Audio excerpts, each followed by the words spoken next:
Miracles, written by C.S. Lewis, is a non-fiction book having to do with the possibility of miracles. Have they ever happened? Will they ever happen?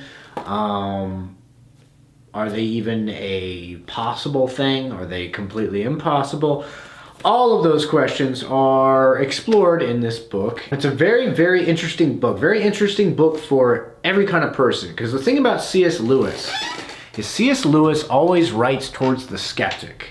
And that's one of the things I've always really appreciated about him, because he was a skeptic. He would meet with J.R.R. Tolkien and a bunch of other intellectuals and writers, and they would debate these big philosophical and existential questions. And that's actually how C.S. Lewis became a Christian, because J.R.R. Tolkien, the author who wrote, of course, The Lord of the Rings and The Hobbit, he was a Catholic Christian, convinced C.S. Lewis to become a Christian, although I don't believe C.S. Lewis ever became Catholic.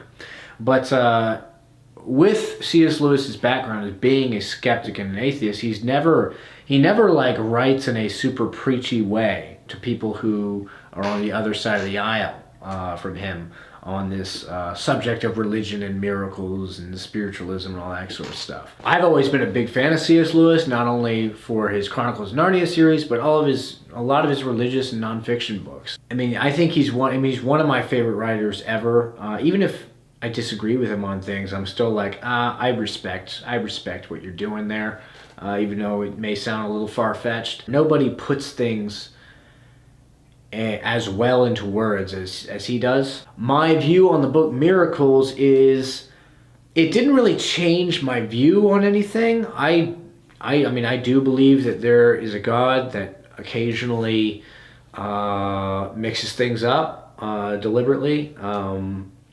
So the book didn't really change my mind on stuff. It definitely gave me a bigger understanding of the arguments and the feelings surrounding the idea of miracles, though, and it made me, I guess, more confident in my feelings that miracles have happened and will happen, will continue to happen, although they are extremely rare. I mean, the book didn't necessarily, it didn't really change my mind on much of anything, but I found it very, very, very thought-provoking. And he didn't just talk about miracles in the book. He talked about naturalism, pantheism, and all these different worldviews on the matter of God and just everything. And so it was really, really fascinating. There are a couple passages in this book that I would like to read for you, just to pique your interest as to whether or not you would want to, jump into this book, because it really is very fascinating. And like I said, he doesn't just address the miracles question. He addresses a whole bunch of other stuff. Now, this particular passage right here has to do with, I think it has a lot to do with determinism, that sort of thing. That's a word that's floated around. If you know who Sam Harris is, he talks about that. He doesn't really believe in free will and that sort of thing, but he has this very lofty view of consciousness and knowledge and reasoning. This passage, I think, kind of obliterates that idea, because it makes a very interesting point.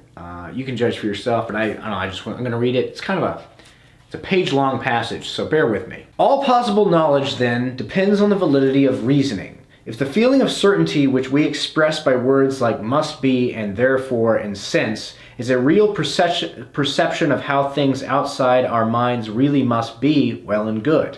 But if this certainty is merely a feeling in our own minds and not a genuine insight into realities beyond them, if it merely represents the way our minds happen to work, then we can have no knowledge. Unless human reasoning is valid, no science can be true. It follows that no account of the universe can be true unless that account leaves it possible for our thinking to be a real insight. A theory which explained everything else in the whole universe, but which made it impossible to believe that our thinking was valid, would be utterly out of court. For that theory would itself have been reached by thinking.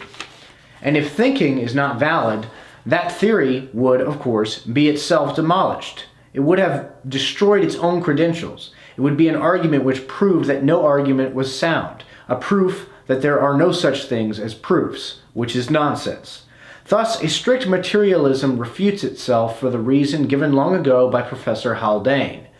If my mental processes are determined wholly by the motions of atoms in my brain, I have no reason to suppose that my beliefs are true, and hence I have no reason for supposing my brain to be composed of atoms. Putting that last passage into a nutshell, if the value of our reasoning is in doubt, you cannot try to establish it by reasoning.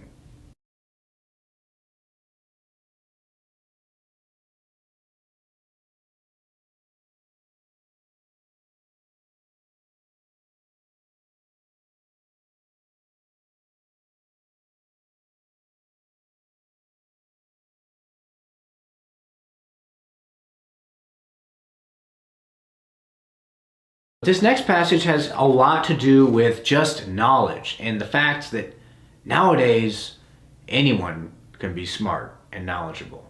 And it's a very interesting idea that C.S. Lewis presents here that I'd never heard anyone ever bring up before. And so I want to share it with you. That brings me to the second consideration. The state of affairs in which ordinary people can discover the supernatural only by abstruse reasoning is recent and by historical standards abnormal. All over the world until quite modern times, the direct insight of the mystics and the reasonings of the philosophers percolated to the mass of the people by authority and tradition. They could be received by those who were no great reasoners themselves in the concrete form of myth and ritual and the whole pattern of life. In the conditions produced by a century or so of naturalism, plain men are being forced to bear burdens which plain men were never expected to bear before. We must get the truth for ourselves or go without it. There may be two explanations for this. It might be that humanity, in rebelling against tradition and authority, has made a ghastly mistake. A mistake which will not be the less fatal because the corruptions of those in authority rendered it very excusable. On the other hand, it may be that the power which rules our species is at this very moment carrying out a daring experiment. Could it be intended that the whole mass of the people should now move forward and occupy for themselves those heights which were once reserved only for the sages? Is the distinction between wise and simple to disappear because all are now expected to become wise? If so, our present blunderings would be but growing pains. But let us make no mistake about our necessities. If we are content to go back and become humble plain men obeying a tradition, well. If we are ready to climb and struggle on till we become sages ourselves, better still. But the man who will neither obey wisdom in others, nor adventure for her or himself is fatal. A society where the simple many obey the few seers can live. A society where all were seers could live even more fully. But a society where the mass is still simple and the seers are no longer attended to can achieve only superficiality, baseness, ugliness, and in the end, extinction. On or back we must go. To stay here is death. What a passage. And if you look at the little ultimatum there at the end, I unfortunately think that most of humanity is not trying to become seers or the sages or the wise men that he's talking about here. I think most of us are being bored, and we're not looking to true wise people or wise men, and we're not trying to improve ourselves. And this could change, but I kind of agree with him whenever he says to stay here is death. And we've stayed here for quite a while, as far as there's more information in the world than there ever has been before, and more access too. And almost nobody's reading a book. Okay, so this next passage has to do with science, and I love science, and I think about science all the time, and it's very interesting what C.S. Lewis says here about science, and I think he's onto something. And this was way back in the day. He's talking about science almost becoming relative. And of course, when science becomes relative, then it's not science anymore. And you can see in certain facets of our society where we're not wanting to accept certain sciences, scientific facts that have long been accepted as fact. And C.S. Lewis, I think, gets to the heart of why some of this is happening. The sciences logically require a metaphysic of this sort. Our greatest natural philosopher thinks it is also the metaphysic out of which they originally grew. Professor Whitehead points out that centuries of belief in a God who combined this personal energy of Jehovah with the rationality of a Greek philosopher first produced that firm expectation of systematic order which rendered possible the birth of modern science. Men became scientific because they expected law in nature, and they expected law in nature because they believed in a legislator. In most modern scientists, this belief has died. It will be interesting to see how long their confidence in uniformity survives it. Two significant developments have already appeared: the hypothesis of a lawless subnature and the surrender of the claim that science is true. We may be living nearer than we suppose to the end of the scientific age. Anyways, to wrap up this review, Miracles by C.S. Lewis, great read.